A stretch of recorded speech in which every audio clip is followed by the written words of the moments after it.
आज supreme court की hearing के बाद ये बात क्लियर हो चुका है कि 10 साल के वेटिंग के बाद हमारा वीसी इलेक्शन 2 महीने के अंदर हो जाएगा, सितंबर का फर्स्ट वीक में हो जाएगा।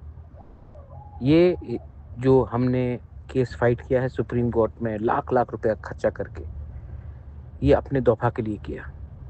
अब आपको डिसाइड करना है, लीडर को डिसाइड करना है कि आपको अपने बारे में चिंता है या अपना बच्चे का भविष्य, अपना अधिकार का।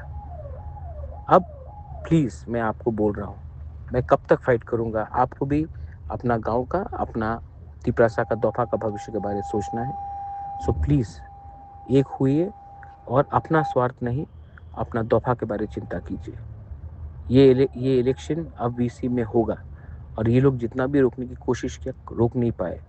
अब हमको एक दूसरे से फाइट प्लीज़ मत करो, तिपरासा से फाइट मत करो और अपना बच्चे का भविष्य के बारे में चिंता करो प्लीज़।